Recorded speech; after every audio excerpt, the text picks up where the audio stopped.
안녕하세요. 김승환 목사입니다. 오늘 저는 여러분들과 함께 그리스도인들이 어떻게 이 땅에서 좋은 시민으로 살아갈 수 있을까 그 주제를 가지고 이야기를 나누려고 합니다.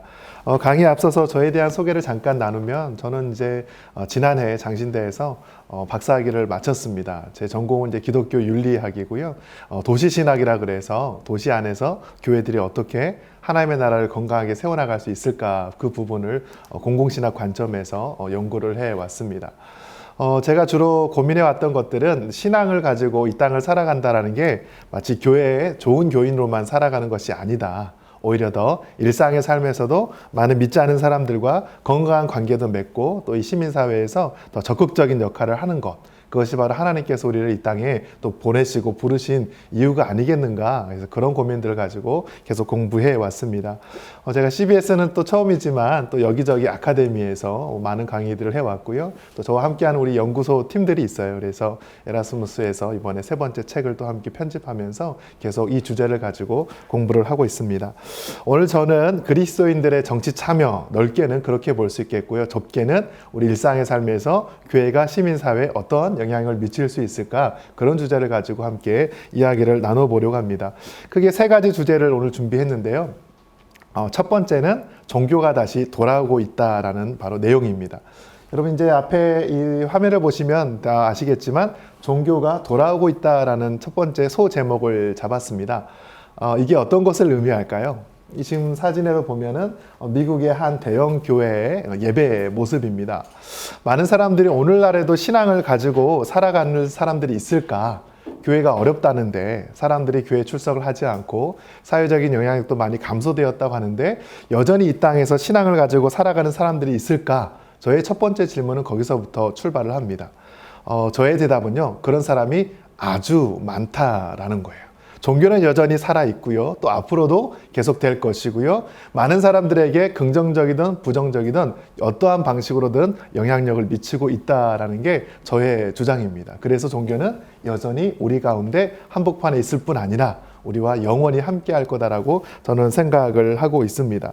최근에 코로나로 관련해서 여러 사회적인 어려움도 있고 문제가 많이 되고 있지만 교회와 또 종교를 바라보는 시선들도 참 다양한 것 같아요. 그래서 우리 교회에 이제 주일날 예배 드리기를 좀 이렇게 멈추어 달라고 방역당국에서도 이야기를 하는데, 사회적 거리두기에 많은 교회들이 참여하고 있지 않습니까? 많은 사람들이 이제 토요일만 되면 교회들이 예배를 드릴까 안 드릴까를 염려하기도 하지요.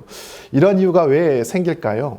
여전히 종교가 그 사회에서 어떠한 형태로든 영향을 미치고 있기 때문입니다.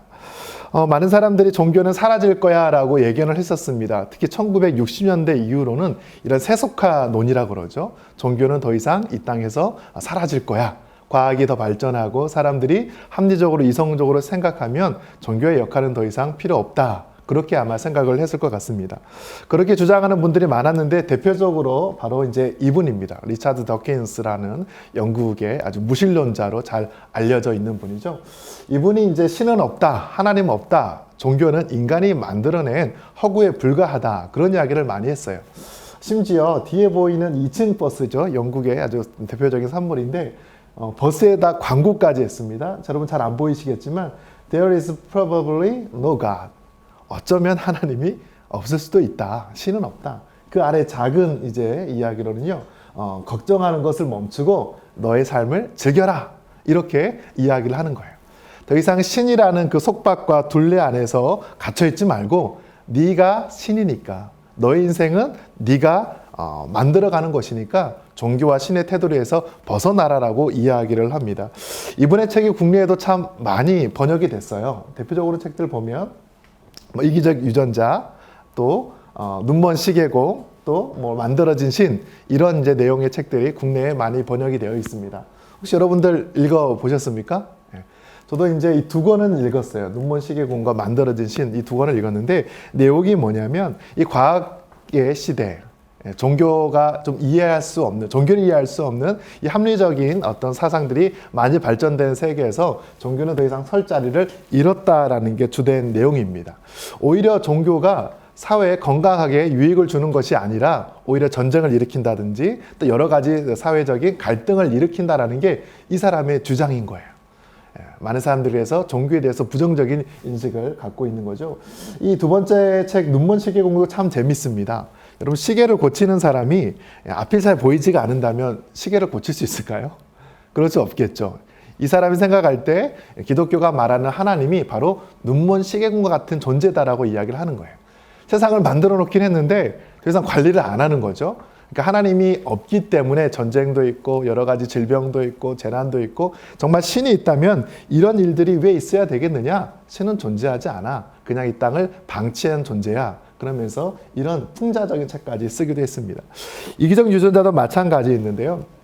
우리 인간 또 많은 동식물들은 자기의 어떤 생명의 어떤 그 존엄 또 생명의 더 풍성함 또 많은 사람들에게 자신의 후대의 생명을 더 전파하기 위해서 스스로 이기적인 모습으로서 생존을 해 나가는 것이 어떤 생명의 전체적인 특징들이다라고 이야기를 하는 것입니다.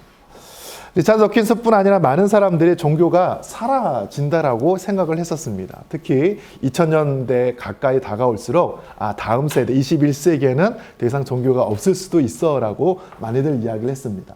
이런 것들을 우리가 세속화 이론이라고 이야기를 해요. 세속화 이론. 더 이상 종교가 공적인 영역에서 사라지는 세계가 올 거야. 사람들의 종교 생활은 미신에 가까운 거야 라고 이야기를 합니다.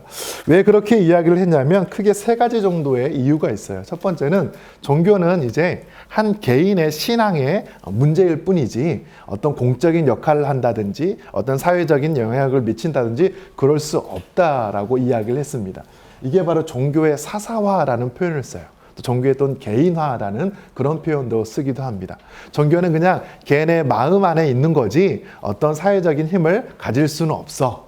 우리가 중세사회를 떠올려 보십시오. 종교가 사회를 지배하는 시대였잖아요. 또 교황의 어떤 명령이 심지어 군대까지도 일으키면서 전쟁을 촉발할 수 있는 그런 많은 어떤 영향력을 발휘했을 때는 종교가 정말 사회의 모든 영역에 자리 잡았지만 이제 중세 이후로는 그냥 종교는 개인의 선택의 영역에 불과한 것이야 라고 생각을 하기 시작했던 거죠.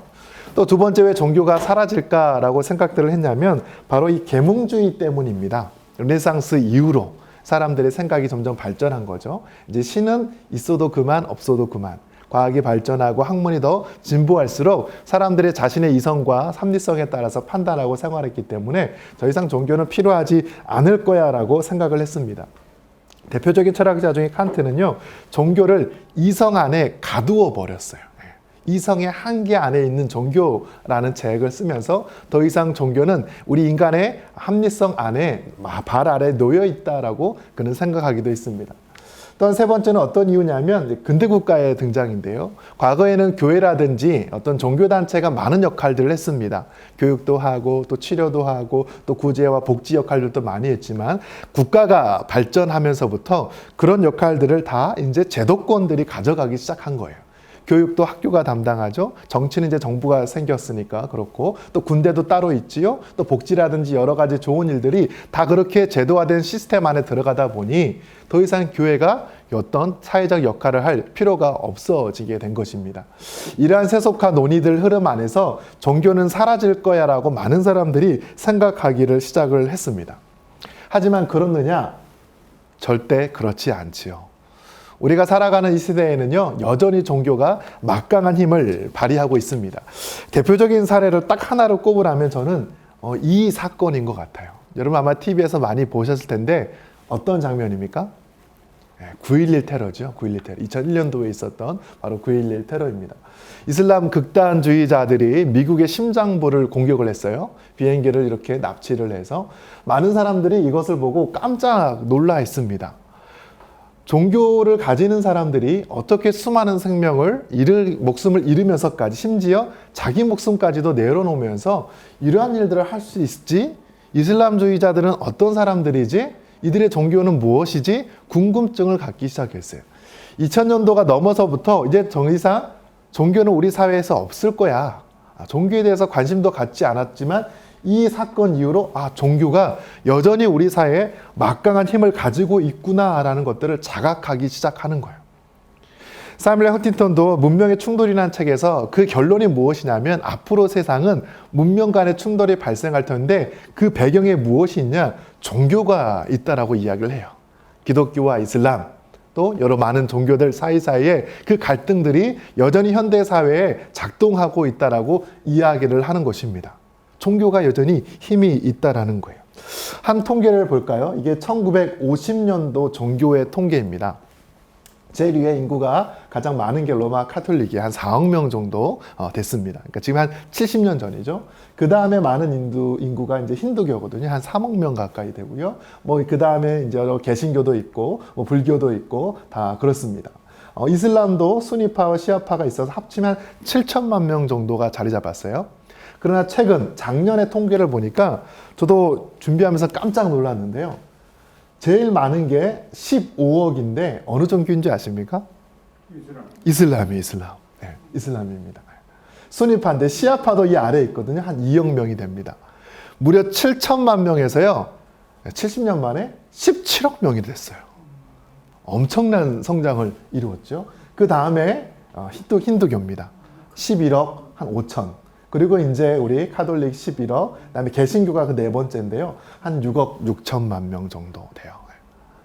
어마어마한 숫자가 각자의 이름에 따라서 신앙을 가지고 있고 종교를 가지고 있다라고 알 수 있습니다. 깜짝 놀랐죠? 오늘날에도 종교를 가진 사람들이 있을까? 종교가 더 이상 필요할까? 이렇게 과학이 발전하고 기술이 발전한 사회에서 신앙이 무슨 힘이 있을까? 우리가 그렇게 고민하면서 살아왔는데 여러분 통계를 보십시오. 수십억의 사람들이 여전히 자기들만의 종교를 가지고 살아간다라는 거예요. 이제 앞으로 현대사회의 이 큰 위기는요, 종교를 이해하지 못하면 해결할 수가 없습니다. 내 목소리, 나의 어떤 정당성, 나의 논리, 내가 속해 있는 집단이 최고일 거야 라고 그런 태도를 갖는다면 더 이상 사회 갈등은 해결할 수 없어요.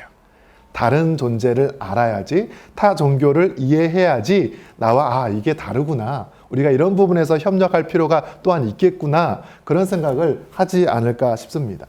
그냥 단지 종교가 많기 때문에 여전히 많은 사람들이 종교단체에 가입되어 있기 때문에 종교를 알아야 될까? 그런 이야기는 아닙니다. 과거 중세시대의 종교와 현대 종교는 어떠한 특정한 차이들이 분명히 있는 것 같아요. 2004년도에 있었던 대화인데요. 이 두 사람, 하버마스와 라칭거 추기경이 독일 뮌헨에서 대화를 나눴던 게 이렇게 책으로 나온 게 있습니다. 바리엘은 카톨릭 아카데미에서 대화를 했는데, 이 왼쪽에 있는 하버마스 같은 경우는 여러분 좀 생소하실 수도 있겠지만 대표적인, 지금 물론 나이가 많으시지만 철학자입니다. 프랑크푸르트 학파의 후손으로서 막스 사상을 기반으로 한 비판 이론의 대가라고 잘 알려져 있고요. 오른쪽에 있는 라칭거 추기경은 이전의 교황이에요. 베네딕토 16세. 그리고 이제 갑자기 돌아가시지도 않았는데 그 교황의 자리에서 내려왔기 때문에 지금 교황이 이제 이어받아 승계하셨죠. 두 사람이 2004년도에 한 가지 주제를 가지고 대화를 나눴어요. 현대사에 여러 가지 위기가 있는데 이 위기를 어떻게 극복할 수 있을까? 철학자는 철학의 관점으로 이야기를 하고, 또 이제 라칭거 추기경은 종교의 관점에서 이야기를 하는데, 두 사람이 합의한 내용이 있어요. 종교가 절대적으로 필요하다라는 부분입니다. 이 하버마스 철학자 같은 경우는 민주주의 시스템이 잘 작동하려면 시민들이 건강하게 이 지역사회를 갖고 나가기 위해서는 종교를 알지 못하면 안 되겠구나라는 것을 이해하는 거예요. 그동안에는 이제 법 질서가 잘 잡혀 있으면, 여러 가지 제도와 모든 체계들이 잘 작동하면 사회가 더 발전하고 건강한 사람들이, 시민들이 더 많이 양성될 거라고 생각했는데, 여러분 현대 사회를 보십시오. 그렇게 사회가 더 발전합니까? 절대 그렇지 않거든요. 반대로 라칭거도 마찬가지예요. 사람들이 더 열심히 교회 다니고 열심히 기도하고 열심히 자신의 신앙생활을 최선을 다하면 사회가 더 좋아질 거라고 생각했는데 전혀 그렇지 않다라는 거예요. 교회 밖에 있는 사람들 입장에서는 교회의 도움이 필요하고요. 교회 안에 있는 사람들조차도 역시 교회 밖 누군가와 함께 연대하고 서로 함께 하나 되는 그런 장이 마련될 때에만 이 사회가 건강한 사회가 될 수 있다는 게 이 두 사람의 결론이었습니다.